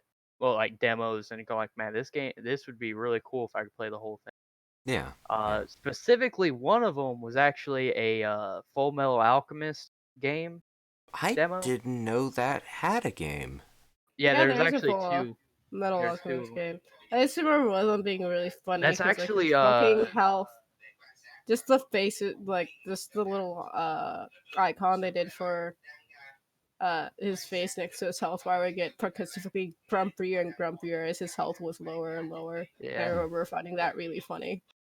See, one thing though is whenever I played the Full Metal Alchemist demo, that's actually one of the ways I kind of got into like a lot of animes and stuff. Is one day I was just going through looking at a bunch of channels, and then I just out of the corner of my eye, I noticed something that said Full Metal Alchemist, and I was like, hey, that's like that game I played that I really enjoy playing. Cause like the demo was only like basically like 2 missions is all it was. But I enjoyed the way it played, and I enjoyed, and I thought it was cool, you Yeah. know. Then I got into watching the anime, and that kind of segued to me checking out other animes and stuff. Because a lot of times I'd watch like the shows in front of it and behind it, just Yeah. while I was waiting for it to come on. And let's see, other game demos I played, Ratchet and Clank. That was one that Mm. was a good demo that Oh yeah. caused me to get the PSP game. Yeah, the 'Cause PSP and the Wii were when I was really into checking out like digital demos because they came out more often. yeah. I'm trying to think of what demos. I don't think I ever actually really played any Other demos except. fun demo. I remember I think it was Legacy of Kain, something like that. Oh yeah, no, yeah. The specific one it's the second one, I believe is what it is, where you don't play as Kain, you play as I don't know his name right I don't know offhand, his but name either, but that would have been one on the PS2. yeah, that's I remember playing that. That was fun. That had a pretty fun demo. Legacy of Kain is a series that I really want to get into, yet at the same time, it's a kind of a hard series to get into since, if memory serves, um, the plot wasn't finished for the second series of games where you don't play as Kain himself. Though I did see a review of the original Legacy of Kain, which it's very different from the rest. The rest are all 3D games. The first one is very much a quote-unquote Zelda clone. It plays a lot like it, yet it still seems like quite a fun game. So I do Yeah. want to check that out at one point or another, but it's pretty low on the backlog. Maybe I'll check it out for Halloween or something since, vampires, but it's always been just a cool-looking series to me. Oh, But the Midi. other difficult thing though is that I don't think you can play all of them natively on PC. And even if Yeah. you could, the first game's PC version is only sold incomplete now because the soundtrack isn't included, which, that sucks big time. And that's also the case for just like a lot of older like 90s PC games. Like I know you cannot legally buy Quake with the soundtrack anymore. They sell the soundtrack on vinyl, but you can't buy it with the game itself. It's a strange turn of events. So the game has no sound? Is that what you're saying, or It has no soundtrack. so it doesn't have music in it? Nope. That's the only way to legally buy Quake 1. So it's just musicless. Yeah. It's Interesting. yeah. It's a bit scarier without the music, which is weird because the music itself gets pretty spooky, but it's weird. Yep. Something I wanted to mention. There's a game that I recently saw, like a handful of people playing. Some pretty famous YouTubers playing as well. Is called Blackout Club. I feel like I should know the name. What it is it's like a 1 to 4 player game where basically it's a spooky game basically where you're trying to Hmm. save your town from like this monster that I you can can bring only this up on the see. show here real quick. Yeah, I've got this on display capture. Um, Anyways, the main monster you can only see if your eyes closed. And what it is there's a lot of basically all the grown-ups and stuff was already mind controlled by this monster, so they all hmm. have blindfolds on so they can constantly see the monster. I don't know all the specifics of it. I This seems to be very inspired by it because its main crew of kids was the Losers Club. Um, Yeah, it's similar in a way. I mean, I don't know. It seems I noticed there's interesting. different abilities and powers that you can have a loadout with whenever you start off. Hmm. Some of the ones I saw is there's one that's called Strength, where you can actually take down the adults and you can pin them to Huh. where while other players are doing stuff. And every single time you do things, it effectively it can cause the monster to show up. The people I was watching, they were streaming, and while they were streaming, the developers were actually uh watching the stream, and they cause like different things to show up. Like whenever they close their eyes, it would say one of their names, you know, and it's just like they're like, oh yes, you can take him. They were making a joke saying, oh yes, take him. It's like, oh hey, to him specifically, it whenever he closed his eyes, it said, your friends abandoned you. Hmm. So, but I thought it was interesting how like It the looks interesting. I'm a little concerned about, procedural generation. Those two words are yeah enough that to spook me on an indie game. Scarier than the content of the game itself. Because procedural generation done poorly, or from what I could done in tell, most cases, burns me out pretty quick. yeah, from what I can, there's like different sets of procedural generation. Like, it's not like one exact same thing. I noticed I saw two whenever I was watching the people who's playing. I don't know if there's more you can unlock or if that's just what they got right now. I do know that they had well, I do know that the concept that you can't see the monster unless your eyes are closed. I thought that was interesting. That is an interesting idea. And another thing is, whenever the monster gets you, you don't really die or anything. It mind controls you, is what it does. So, And are you you can be still brought. playing the game? Yes, it just says your mind is no longer your own, but your friends can still help you.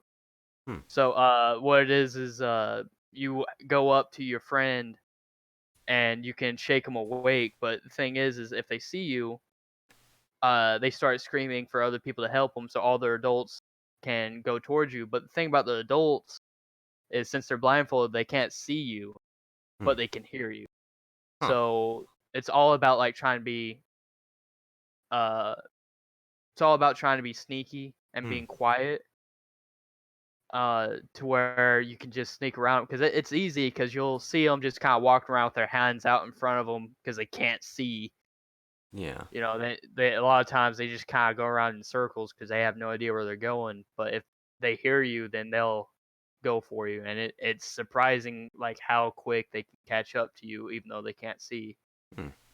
So, and then like the monster itself, it you basically when you have your eyes closed, you kind of just see its outline, and it can be kind of terrifying.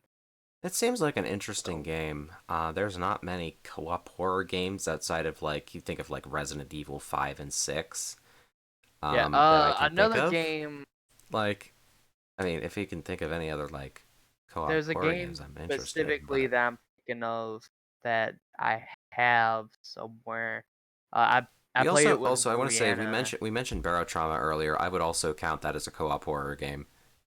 You cut out. Ah, Oh, Pacify. Yeah. That's the game I was thinking of. There's a Pacify. That game uh is kind of what it reminds me of. Pacify. Is that like a more recent game or? Somewhat. It was made. It's a lot of YouTubers played it whenever it first came out and all Okay. that. Okay. I don't follow It's a the four YouTube horror player. scene anymore, but Yeah. Well, it's a four-player co-op game to where what you do Pacify. is you go through and you collect dolls and you burn Ah, them. I see this. There's a ghost girl that kind of follows you throughout the house. Looks Every kind Uh, time of you like pick one up, co-op she gets Slender. angrier. yeah, in a way, it kind of is, but it's its own thing. Slender was both one of the best and worst things to happen to horror games. It seemed to revive a lot of interest in them, yet at the same time, it inspired far too many clones. But yeah, you mentioned barotrauma. Yeah. I think that'd actually be something interesting that if we could get like stream that, Yeah. especially if we can get like quite a few people going, Hmm. because I think it'd be interesting because it's a really fun game, and it's very cooperative, and that's one thing that I really enjoyed is you'll constantly have something that you need to be like keeping an eye on. Yeah. because if you don't, like for instance, if you're not paying attention where you're going while you're piloting, you can easily just go into a wall, cause like a huge leak that could potentially just kill everyone. Sounds about right. It's happened to me a few times. Because whenever you get any water into the sub, it'll cause you to sink. And whenever you sink, if you hit the bottom, then it's going to cause more opens in the bottom. Hmm. And if the opening's big enough and there's enough water going in there, it'll start to pressurize. I can't speak. Depressurize? Yeah, no, not depressurize. It would Just start to pressurize. pressurize. Yeah, to where if you go in there, you'll have a few seconds before you just basically pop because Ugh. of how much weight is on there basically. Hmm. So it's a game that I like I said, I think it'd be interesting if we can get a stream of it and if we can Yeah, get yeah. enough people It's an for it. interesting game. I need to learn how to play it properly, but it's quite good Yeah. from what See, we all played something together. that would be Oh, really interesting is if we could find a way to do like multiple different screens of it one way or another. yeah, Because that's a feature that I don't think that Twitch supports. I know Mixer supported the whole co-streaming thing, but yeah, well, like that's just something that I'm bringing up. The main reason why I'm bringing it up is because there's the ability to have traders, mm, and that can lead to like some really cool like interactions and like some really interesting uh moments where like one person has their own mission to where they basically trying to sabotage everyone else. yeah, Like yeah. the thing about the trader Squad. is Okay, wait a second. Colton's saying Squad Stream. That's the feature on Twitch. So I'm oh gonna have to look into that. yeah, Squad Stream. Yeah, that's something that if we could that might do be very fun to do if we can get everybody to stream. Yeah, how to use Squad Streaming? That lets up to we can 4 look at that up people. later. Yeah, up to 4 people can do that. Okay. Yeah, that would be quite fun if we could get that all working. Yeah. Yeah, I'm looking at this. Yep. However, squad streaming is only available to partners. Ooh. Okay then. I know how it is. Yeah, but Uh, no, it's just an idea. Obviously, first time when we play, probably wouldn't be a good idea to do that because yeah, there is we'll an see. actual We'll see. campaign to go through. Yeah. Um, Um, I think in particular, I think tomorrow I am going to do a stream where we go through some of those games from the game festival. If anyone else feels like coming around, they haven't announced all the games that are going to be in there yet. I don't know if we'll have a multiplayer title or not. I'm leaning towards probably not. But, if any of us feel like hopping in, streaming a game or two off of there, be fun to do. Just check out and Yep. support independent creators, which is, I think, one of the best things you can do in the video game industry. Anyways, I think now is probably a good time to call the show for the night. It's been a fun night. You can tell some folks are getting a little exhausted, and I can't blame them.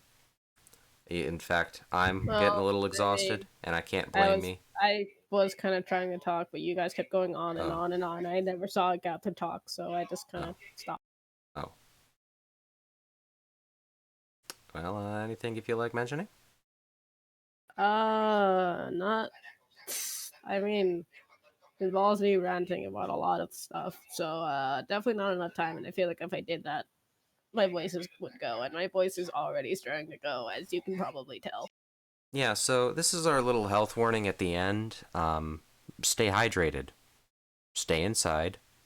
Unless you have to work, in which case go to work, be careful. Don't It's touch it's people. not the end of the world. Just, don't touch your face. Be careful, really.